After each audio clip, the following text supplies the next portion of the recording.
Yeah, don't do that. That's not advisable. But I am a professional. Oh, that's laughable, isn't it? Good afternoon, everyone. Welcome back to HR Repair.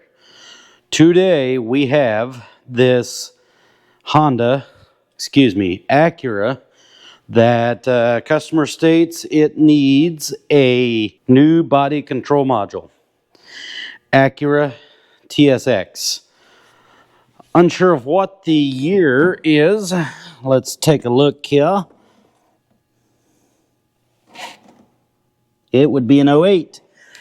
So this is a 2008 Acura, and I have had this in the shop for something else. I don't remember what it was here a little while ago, but we got that taken care of. Now he says that there's nothing that happens when you try to turn the key on, and it needs a new body control module. That's what they diagnosed it as. So I know for a fact when you open the door and turn on the key, there is nothing in this car. So I am not going to take the customer's word for it.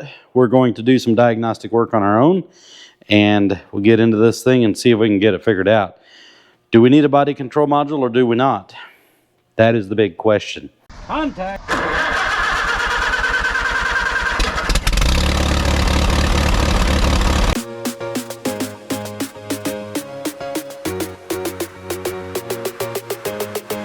All right, so it's really windy outside. Welcome to Illinois. And this car, you turn the key on and it's like nothing. There is nothing. It's like it's got a dead battery. However, I've charged the battery and nothing. So we've got it pushed inside here. We're going to do a little voltage checking. Let's just see, make sure we don't have a blown fuse, broken wire, bad connection, anything like that. I don't like to throw modules at a car just because somebody said. And I'm not going to say that this customer didn't diagnose it correctly. However, if I don't know what problem or what I'm trying to fix, and I throw a new body control module on there and it doesn't take care of it, there's not going to be just me that's a little upset. It's going to be the customer as well. So granted, you know, you could say that it was the customer's fault because he told me it needed a new body control module. However, I don't do business like that. I verify what the customer says and verify the problem, because sometimes it's not what the customer said. Not that it makes the customer a bad person, but it's just not always the way it is. So we'll do a little voltage checking with the meter. We got to get voltage inside before we can do any kind of diagnostic work with the scan tool. So we got to figure out where's our voltage dropping at. I know that this positive wire comes off, goes over, and I believe it goes to the fuse box. I did look across everything and made sure that there was no broken wires here. The ground comes over to here. So let's just verify that we have voltage. Now, we're not going to be able to check the voltage to the starter, because in order to do anything to the starter, you got to pull the freaking intake off. So for now, we're not going to go to that drastic measure. The main thing we're concerned about is, do we have voltage up to the fuse box and where we need in the fuse box, and then I think it goes from there out to the rest of the car. So let's get that checked out, and let's make sure that we've got voltage everywhere we need it. So go ahead and pop this off of here and get my meter. I'll set it up where you guys can read it here. Obviously our hold down's not tight yet, but you know. All right, so let's check our battery voltage, unless we have a bad battery, which we don't. 12.2, 12.3. So it's probably not fully charged, but it's charged.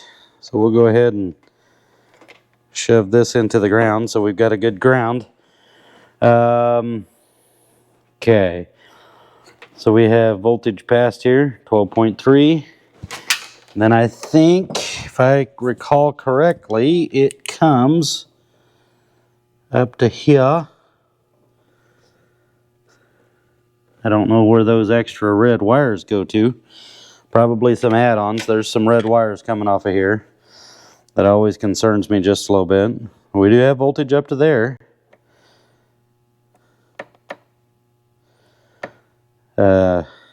Nothing there. Okay, we have voltage there.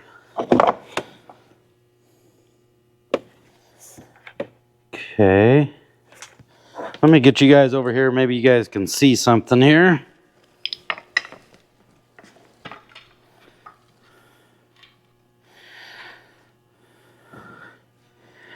Alright, so let me think here. So this is the white wire, because obviously we can't use red. That would be how the Americans do it. Okay, there's voltage from, okay, so we have voltage up to the fuse box from our battery. Same voltage. Okay, do we have voltage to here? Nothing. Do we have any down there? None. We have some there.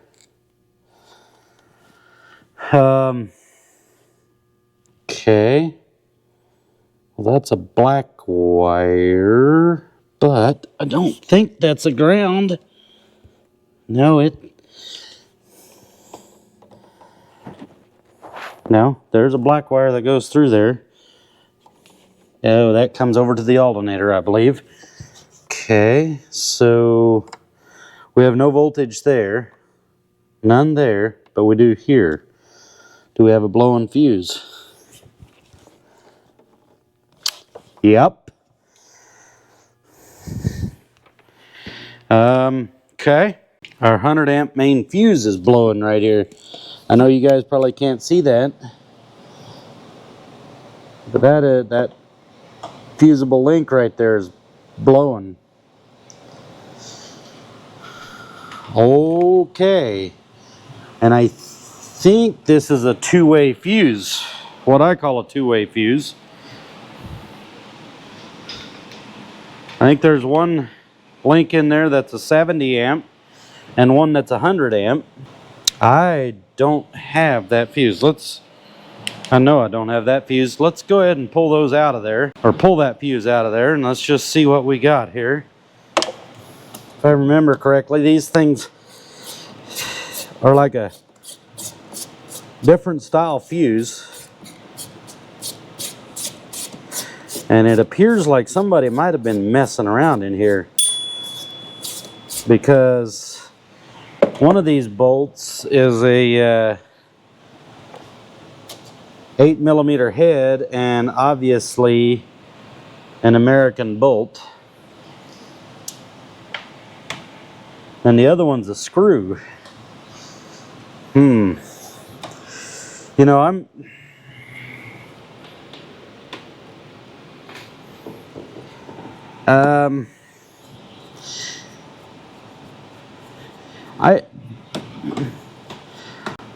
okay, I don't want if the customer's watching this, I do not want him to think that I'm trying to badmouth him or anything like that. But I questioned the customer if he did what all diagnostic work he did, and I got a lot of, well, really didn't do much. Any other wiring or anything like that? No. And I couldn't really get a straight answer, so I don't know. I don't know. I don't know. Is that to try to protect themselves, or was that just the way it was? Yeah, this is a two-way fuse. We have, okay, one is 100 amp, so the 100 amp is blowing. So I believe the 100 amp is this to this, and then 200, or no, sorry, the 70, because then there's 2, which is 70, and 2 down here has a fusible link there.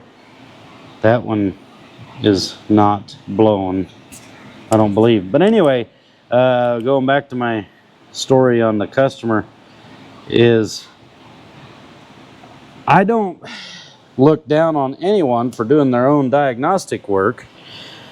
But if you did do diagnostic work and you might have touched something together or you did something, tell me. Because, well, for one, I can see that this fuse was pulled out because it's damaged. I see 2 extra wires here. Whether the customer did that, I don't know. There's no shame in telling me that I was trying to wire something up and you know, I did whatever. I don't know. And maybe you didn't, but we can't always fix the problem if we don't know the whole story. We need to know the whole story. That's the point I'm trying to make. Just tell us the whole story. Put your pride down, tell us the whole story. I don't know if that's the case here. Like I said, I'm not dissing the customer at all. I don't know if he's watching. If he is, I'm not dissing you at all. I'm just saying we need the whole story. That fuse is blowing. Why is that fuse blowing? I think, if I remember, or if I am thinking correctly, I think the alternator charges through this, but I'm not sure. I'd have to look at that. Either way, I don't have a fuse.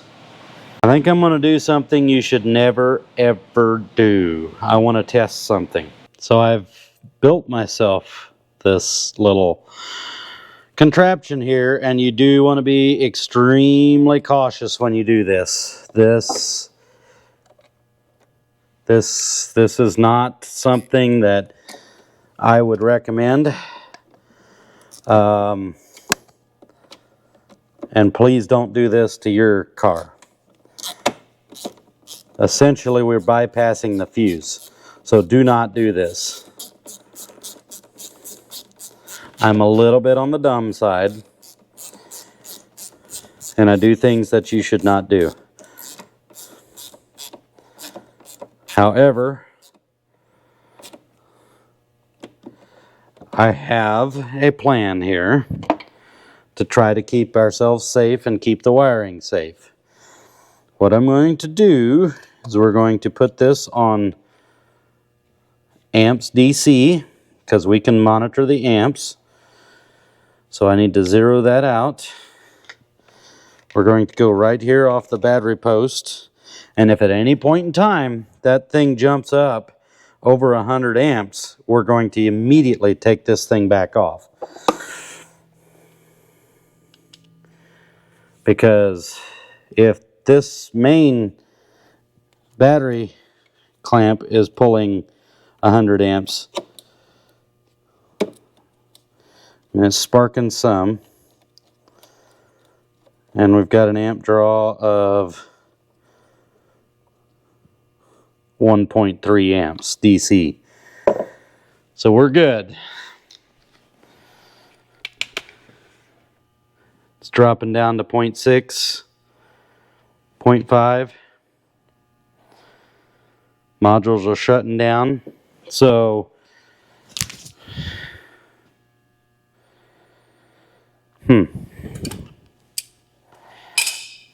okay. Yeah, don't do that. That's not advisable. But I am a professional. Oh, that's laughable, isn't it? Okay. Hey, we've got juice. Do we have engine starting sequences? We do. He did say the AC doesn't work. We don't have a code. We got to have a code for the radio. He may have to get that. I'm not sure. I'd have to read into that.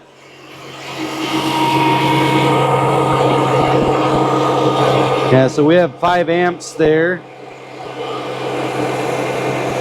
That's not going to cause any kind of problem.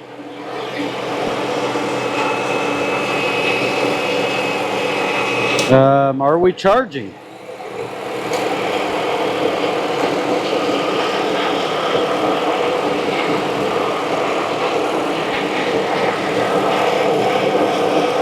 $14 volts, we're charging. So why did that fuse blow?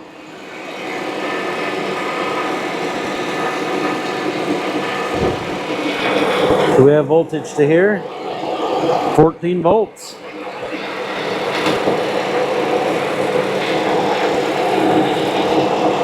$14 volts.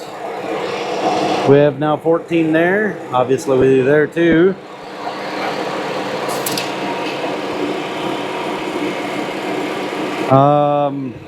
Okay.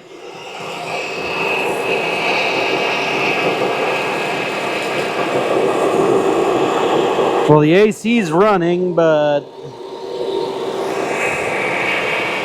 doesn't seem to be cooling. I'm gonna shut that off just in case.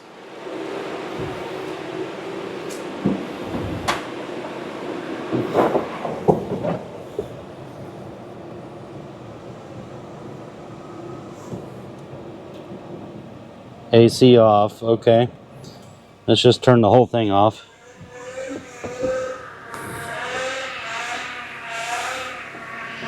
Check TPMS system.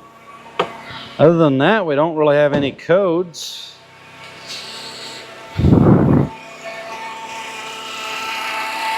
We have a noisy power steering pump. Probably because we're out of power steering fluid, yep. Well, we'll put some fluid in there. Well, let's check again here and make sure that we're not drawing too many amps. 4 amps. 3.4. So 4 amps DC. So that's not near enough to blow a 100 amp fuse. And a 100 amp fuse does not just get tired. Something had to happen. See, these are the 2 wires that I was talking about. I don't know where those go.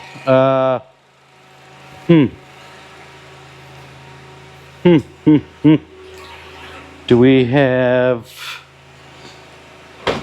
Oh, we have a trunk that works. You know what? I remember. They said it's got a amp draw on it, and the jumper cables reminded me. They said that they tried to jump start the thing until the battery got really hot. I forgot about that.